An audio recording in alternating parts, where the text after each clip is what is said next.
Gyun Aydin, and welcome to this We're Eurovision reaction and review. Azerbaijan surprisingly dropped their single within a reasonable hour in the Australian time zone, so I thought, hey, you know what would be better than me catching up on the 8 reviews that I have done? You guys getting a ninth one. So, Dihaj. Um,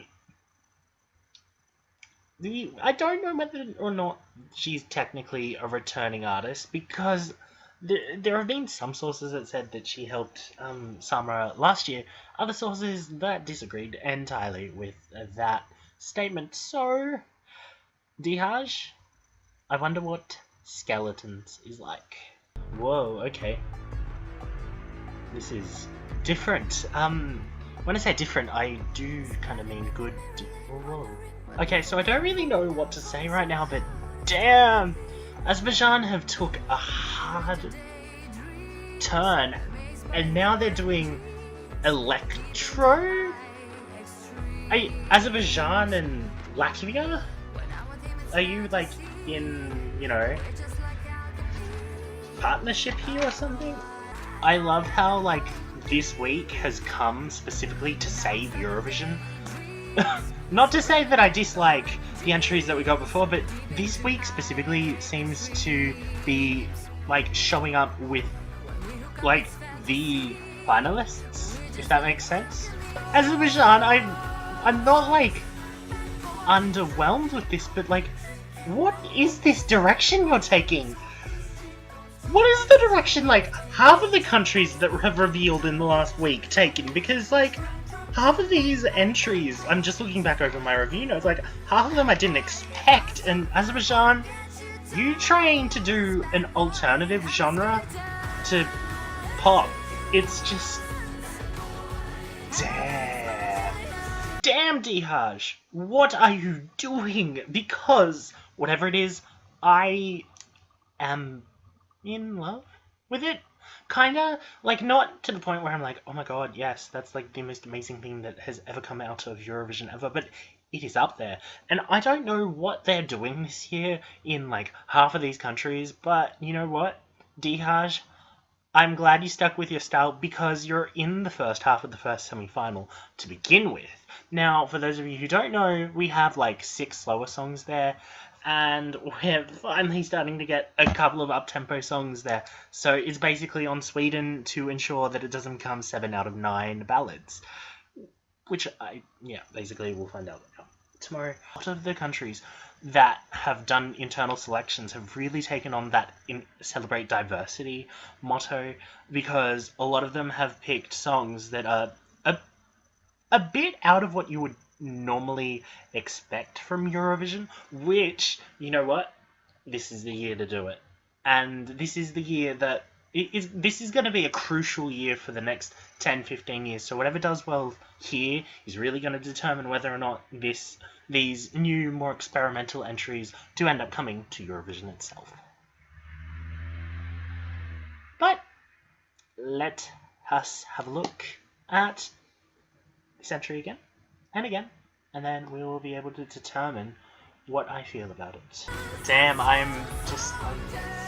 Dihaj, that is a very fascinating song, to be very honest. So, what do I think of it? Advantage-wise, I would say that this definitely has a strong, if not expected, opening for a Eurovision number, especially because this is going to be in the first half of the first semi-final. This is not going to be entirely expected, especially by the casual viewers who have not watched the preview videos. Why do I say that? Because I feel like this is not exactly the kind of song that you usually hear at Eurovision, but, and I would like to point out that thanks to entries like Belgium and Latvia in 2015, and Ukraine and Armenia in 2016 doing rather well, I think that is why we're getting entries like this. And you know what? Thanks guys, like, I don't know if you know, but the 4 entries that I just said are within my top 5s of each of those years. And I just want to say that because of that, we get these songs that are weird, but with artists that are willing to go behind it 100%. Dihaj, at some point hinted that she'd have a Swedish song that was, written, and it was kind of a normal, not her usual genre, and then she comes up with this. Which, even though this may not be her usual genre, from what I've heard, this is kind of down that vein. But, you know what? She matches this song completely. I feel like the strong electronic feeling that Dihaj has, this would be the kind of song that I would expect that someone who looks like her would kind of sing. Not to say that people who look like her who don't sing this kind of music are bad necessarily, because they are not, but I get the feeling that Dihaj is this kind of music. This has the potential to have extremely strong visuals and staging once we get to Kyiv. Why do I say that? Because the music video with the car idea, you know what? It's weird, and it doesn't entirely suit the song, but the overlays of skeletons on her fingers, just the TV aesthetic of her appearing on the screen, that really cool ideas. And you know what? I feel like the strongest point that I have for this, and be warned, other people may not feel that this is the strongest point I've given, but this is a first half semi-final one non-ballad. That can be a blessing and a curse, because there are now a couple of others that are not exactly your traditional kind of ballad. But I'll get to that when we go into my disadvantages at the very end. I feel like this song may be just a tad bit too electronic and inaccessible for people outside the genre on your first listen. Why do I say that? Because I'm aware that most people go into Eurovision expecting to hear some, not generic, but a pop or a ballad that are in the usual Eurovision style, and that's not what you get when you listen to the Dihaj track. What you get when you listen to Skeletons is an electronic overload. The kind of electronic overload that I purposely sometimes go out and seek. Other times I really want to seek it more.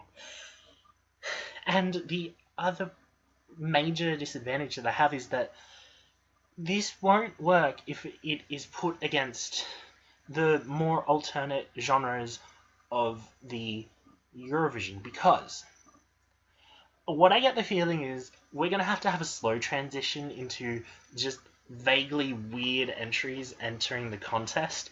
So what we're going to have to do in terms of the next few years, if anyone from the winning heads of delegation, if Christian Björkman is for some reason watching the Azerbaijan review, then what you really need to do is you need to try to get people to slowly appreciate the electronic entries as songs, rather than trying to group them all together, be like, oh yes, this is the weird bunch, go away for 10 minutes. No, put them in between, let them shine, if that is your theory of running order. I know there are some people who disagree, but you know what? I think in this specific case, if you can match an electronic song like this to, I don't know, some ballad that kind of sounds like this, maybe if you match this with Belgium, I wouldn't be surprised to see them two together in the running order in some capacity. Even if it's separated by maybe a song or two. But then again, between 9 songs, that's really giving actually a lot of options. So yeah, this one may drag both it and other alternate entries around if it's immediately next to each other.